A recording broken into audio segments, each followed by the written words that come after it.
Hello friends, എല്ലാവർക്കും പുതിയൊരു വീഡിയോയിലേക്ക് സ്വാഗതം. ഇന്ന് ഞാൻ തയ്യാറാക്കിയെടുക്കുന്നത് ഒരു നാടൻ കൊഴുക്കട്ടയുടെ റെസിപ്പിയാണ്. ഇത് കാണാൻ നല്ല ഭംഗിയും അതുപോലെ നല്ല സോഫ്റ്റുമാണ്. അതുപോലെ തന്നെ കഴിക്കാൻ നല്ല ടേസ്റ്റും ഉണ്ട്. അപ്പോൾ ഇതെങ്ങനെയാണ് തയ്യാറാക്കിയെടുക്കുന്നതെന്ന് നമുക്ക് നോക്കാം. അതിനു മുന്നേ ആദ്യമായിട്ട് എൻ്റെ ചാനൽ കാണുന്നവരുണ്ടെങ്കിൽ പ്ലീസ് ഒന്ന് സബ്സ്ക്രൈബും കൂടെ ചെയ്തിട്ട് സപ്പോർട്ട് ചെയ്യണേ. അപ്പോൾ നമുക്ക് വീഡിയോയിലോട്ട് പോകാം.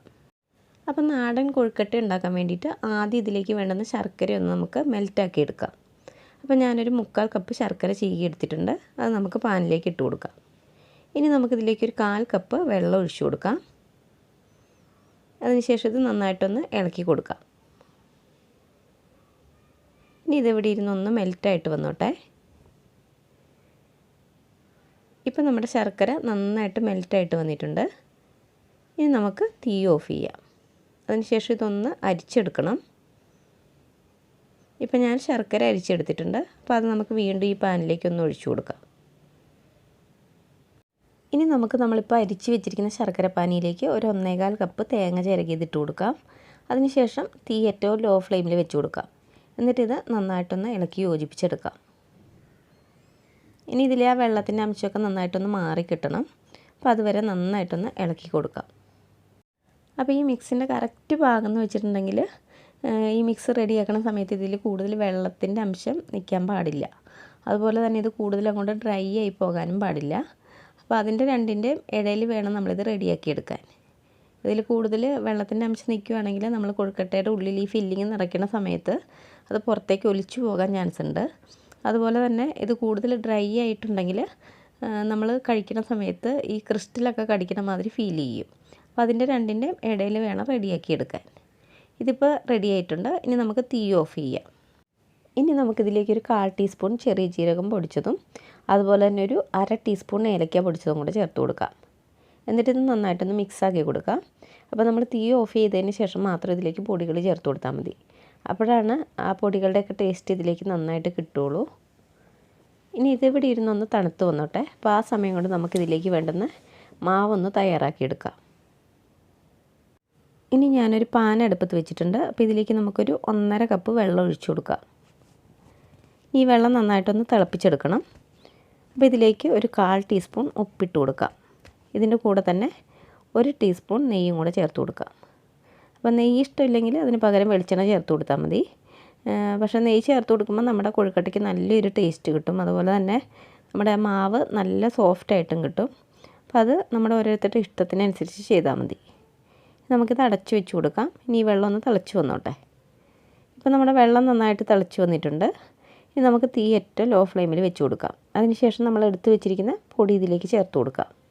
ഞാനിപ്പോൾ ഇവിടെ 1 കപ്പ് അരിപ്പൊടിയാണ് എടുത്തിരിക്കുന്നത്. അപ്പോൾ അത് ഇതിലേക്ക് ഇട്ട് കൊടുത്തിട്ടുണ്ട്. ഇനി നമുക്കിത് നന്നായിട്ടൊന്ന് ഇളക്കി യോജിപ്പിച്ച് കൊടുക്കാം.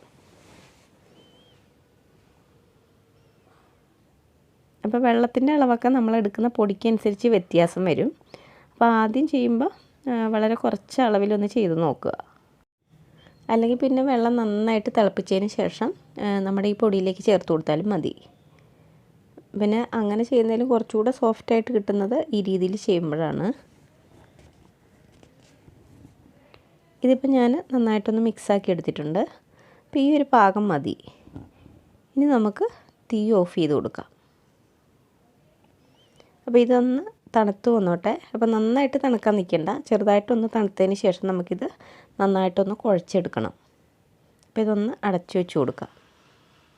അപ്പോൾ അത് തണുത്ത് വരുന്ന സമയം കൊണ്ട് നമുക്കിതിലേക്ക് വേണ്ടുന്ന ഫില്ലിംഗ് ഉണ്ടല്ലോ, അത് ഇതുപോലെ ഒന്ന് ഉരുട്ടിയെടുക്കാം. അപ്പോൾ നമുക്കിത് വെച്ച് കൊടുക്കാൻ നല്ല എളുപ്പമായിരിക്കും.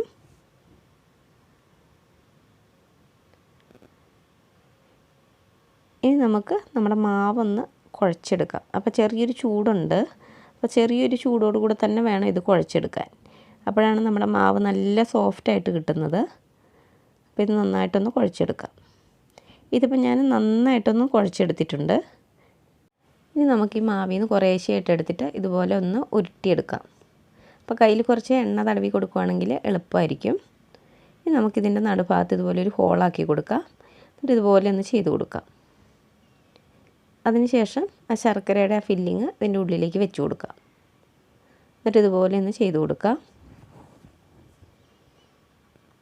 ഇതിന് വീണ്ടും നമുക്ക് നന്നായിട്ടൊന്ന് ഉരുട്ടിയെടുക്കാം. ഇപ്പോൾ നമ്മുടെ ആദ്യത്തെ കൊഴുക്കട്ട റെഡി ആയിട്ടുണ്ട്. അപ്പോൾ ഇതുപോലെ നമുക്ക് ബാക്കിയുള്ളതൊക്കെ റെഡിയാക്കി എടുക്കാം. ഇപ്പോൾ ഞാൻ ബാക്കിയുള്ള കൊഴുക്കട്ടയൊക്കെ ഇവിടെ റെഡിയാക്കി എടുത്തിട്ടുണ്ട്. ഇനി നമുക്ക് നമ്മുടെ കൊഴുക്കട്ട ഒന്ന് ആവി കയറ്റിയെടുക്കാം. അപ്പം ഞാൻ ഇഡ്ഡലി ചെമ്പ് നേരത്തെ തന്നെ ചൂടാകാൻ വെച്ചിട്ടുണ്ടായിരുന്നു. അപ്പോൾ ആവിയൊക്കെ നന്നായിട്ട് വന്നിട്ടുണ്ട്. ഇതിലേക്ക് നമുക്ക് കൊഴുക്കട്ട വെച്ച് കൊടുക്കാം. ഇനി നമുക്കിത് അടച്ചു വെച്ച് കൊടുക്കാം. അതിനുശേഷം മീഡിയം ടു ഹൈ ഫ്ലെയിമിൽ വെച്ചിട്ട് ഒരു 10 മിനിറ്റ് മുതൽ 12 മിനിറ്റ് വരെ ഒന്ന് ആവി കയറ്റിയെടുത്താൽ മതി. അപ്പോഴേക്കും ഇത് റെഡിയായി വന്നോളും. അപ്പോൾ അതുവരെ നമുക്ക് വെയിറ്റ് ചെയ്യാം. ഇപ്പോൾ കറക്റ്റ് ഒരു 12 മിനിറ്റ് ആയിട്ടുണ്ട്. അപ്പോൾ നമ്മുടെ കൊഴുക്കട്ടയൊക്കെ നന്നായിട്ട് വെന്ത് കിട്ടിയിട്ടുണ്ട്. ഇനി നമുക്ക് തീ ഓഫ് ചെയ്യാം. ഇതിനെ ഒന്ന് തണുത്ത് വന്നോട്ടെ. അപ്പോൾ അതുവരെ നമുക്ക് വെയിറ്റ് ചെയ്യാം. ഇപ്പോൾ ഇതൊന്ന് തണുത്ത് വന്നിട്ടുണ്ട്. അങ്ങനെ നമ്മുടെ നാടൻ കൊഴുക്കട്ട ഇവിടെ റെഡി ആയിട്ടുണ്ട്. അപ്പോൾ എനിക്ക് ഈ ഒരു അളവിന് ഒരു 11 കൊഴുക്കട്ട കിട്ടിയിട്ടുണ്ട്. അപ്പോൾ നമ്മുടെ കൊഴുക്കട്ട എന്തോരം സോഫ്റ്റ് ആണെന്ന് നോക്കിയേ. അതുപോലെ തന്നെ ഇത് കഴിക്കാനാണെങ്കിലും നല്ല ടേസ്റ്റാണ്. നമ്മൾ ആ നെയ്യൊക്കെ ചേർത്തുകൊണ്ട് നല്ല ടേസ്റ്റ് ഉണ്ട് നമ്മുടെ കൊഴുക്കട്ടയ്ക്ക്. അപ്പോൾ എല്ലാവരും തീർച്ചയായിട്ടും ഒന്ന് ട്രൈ ചെയ്ത് നോക്കുക. അപ്പോൾ നിങ്ങൾക്ക് ഈ വീഡിയോ ഇഷ്ടപ്പെട്ടാൽ ഒന്ന് ലൈക്ക് ചെയ്യണം. അതുപോലെ ആദ്യമായിട്ട് ചാനൽ കാണുന്നവരുണ്ടെന്ന് സബ്സ്ക്രൈബും കൂടി ചെയ്തിട്ട് സപ്പോർട്ട് ചെയ്യണേ.